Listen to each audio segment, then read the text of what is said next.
Saludo a Alberto Fernández. ¿Qué tal, Alberto? Eduardo Serenalini, ¿cómo le va? ¿Qué tal, Eduardo? ¿Cómo andas? ¿Bien? Bien, muy bien, gracias. Muy bien. Perfecto. El tema de la educación es tremendo. Esta novedad de no aplazar ahora en el boletín, Alberto. ¿Qué estamos hablando? ¿Dónde Sí, estamos? yo creo que hay un autor francés que siempre recomiendo su lectura que se llama Gilles Lipovetsky, Ujú, que es un autor que analiza el posmodernismo como pocos.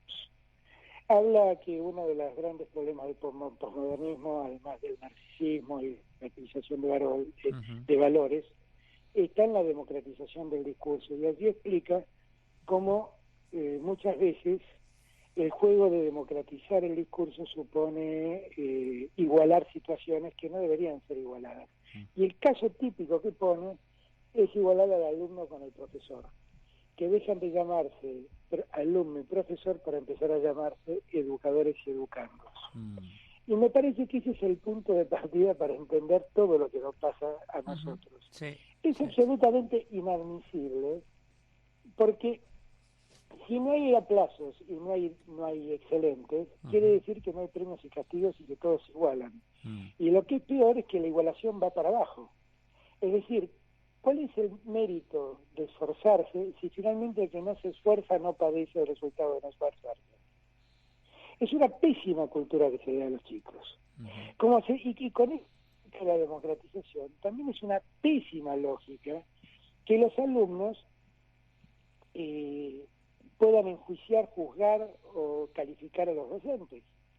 Mirá, yo hace 25 años enseño en la Universidad de Buenos Aires. sí. Cuando en mi curso tengo 10 bochados, hay 10 chicos que no estudiaron. Mm, Cuando en mi curso, la mitad del curso está bochado, soy yo que estoy fregando. claro. Y la Mm. verdad es que me hago yo la Sí, autocrítica. aprobé o me bocharon, ¿no? Claro, Exactamente. claro. Ahí soy yo el que está fallando. Si la mitad del curso no está rindiendo, el que está mal soy yo. Sí. Y Mm, yo creo que esa es la responsabilidad que tiene un docente respecto de su propia actividad. mm, Y uno en la universidad tiene que dar cursos bueno, en fin, tiene otras obligaciones, pero ujú. respecto por ahí de un profesor del colegio secundario o un maestro de escuela primaria. Lo grave de Porque, todo esto, Alberto, es que sí, ya se trasladó a la sociedad en su gran mayoría, en el ámbito laboral, no hay respeto, la autoridad parece que se mezcla con los subordinados, y lo digo bien, en una sociedad ordenada que no lo es la Argentina de hoy. pero es que en las sociedades más ordenadas y en las sociedades más avanzadas Mm, existen por una cuestión de orden jerarquías. Las jerarquías no autorizan abusos, pero mm, suponen respeto a reglas y a roles. ujú, Simplemente, hay uno que es importante en la empresa, que es el que distribuye las cartas, y hay otro que es muy importante, que es el que decide el rumbo estratégico de la empresa. ujú, Los dos tienen roles diferentes, sueldos diferentes y jerarquías diferentes. Los dos son importantes y se respetan, pero todo lo demás existe. claro. En Mm, Argentina se tiene que creer que si se eliminan esas cosas se democratiza el país. Eso no es democratizar el país. ujú. Eso no es democratizar. Eso es parte, ¿Cuánto tiene que ver los gobiernos en esto? y yo creo que mucho, Ah, porque son en gran medida los que promueven las reglas. Qué sé mm, yo, esta idea de que los alumnos califiquen a los docentes es un diputado nacional el que lo está proponiendo. sí. Entonces, Mm, tiene mucho que ver, tiene mucho que ver. Yo vuelvo a repetir, cuando acá en la Ciudad de Buenos Aires se armó un gran revuelo porque el gobierno de Macri propuso que los docentes tengan algún sistema de calificación permanente, honestamente yo estoy de acuerdo con la idea. Y ujú. mirá que no debe ser de las pocas cosas que estoy de acuerdo Sí. con Macri, Mm, pero estoy de acuerdo con la idea, ujú. porque si no, no hay forma de sostener esto. El docente tiene una suerte de beca porque es inamovible en su cargo, porque tiene estabilidad absoluta, y por lo tanto, bueno, frente a tantas prerrogativas, si el docente no es un docente aplicado, no es un hombre dedicado, que Ujú. los hay y muchísimos, y yo diría que son la inmensa mayoría, bueno, la verdad es que el que se dedica, el que se esfuerza, el que está allí por vocación, que insisto, son la inmensa mayoría de los docentes, Ujú.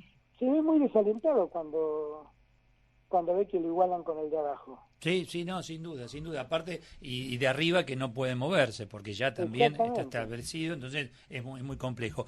¿Cómo ves este año de elecciones? ¿Polarizado o ves que hay alguien ahí que está desestructurando el tablero? Yo creo que hay hay una buena suerte de acuerdo tácito entre el gobierno y Macri. A Macri al gobierno lo que más le conviene es que Macri sea un contrincante, porque cuando Macri es el candidato, bueno, empieza a cambiar la opción, y la opción empieza a ser volver a los 90 o no.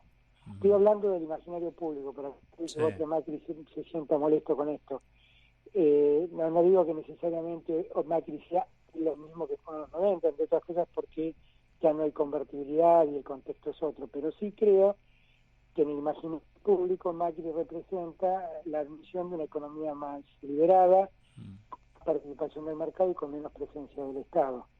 Y el gobierno va a aventar esa idea una vez que polarice con él, porque allí llevan a ganar, porque los argentinos ya sabemos qué nos pasa como ciudadanos que consumen cuando el Estado deja todo librado a los empresarios. Y yo creo que el gran desafío además es romper esa polarización. Y eso es lo que creo que intenté hacer el viernes, cuando un poco nos planteó realmente la tercera vía, ¿no? Cuando realmente nos planteó, cambiar, pensar en que tenemos cosas que preservar y cosas que corregir, y fue muy severo con el gobierno en muchos de sus errores, y fue muy definitivo al tratar de mejorar aciertos del gobierno, como la asignación universal por hijo, cuando planteó hacerla por ley y ese tipo de cosas. Fue fuerte, fue fuerte. Fueron muy fuerte. Frases muy fuertes, los ñoquis de la cámpora, entre otras cosas. ¿No? Fue Bueno, fuerte. si uno ve cómo ha crecido las plantas del Estado, es muy llamativo.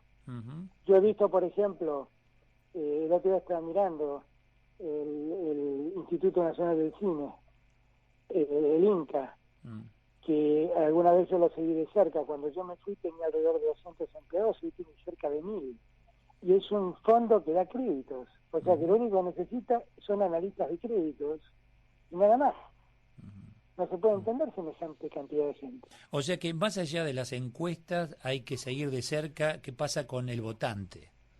Hay que seguir de cerca si el votante cae o no cae en la trampa de la polarización. La trampa de la polarización con Macri, que todo cualquier encuestador serio que no esté contratado y responda a intereses, te lo va a decir. La polarización entre gobierno y Macri favorece al gobierno, porque cambia la disyuntiva de la gente. Y ahí no es continuado cambio, sino es volver a los 90 o no. Un abrazo, Alberto, gracias. Un abrazo grande, Eduardo. Chau. Alberto Fernández.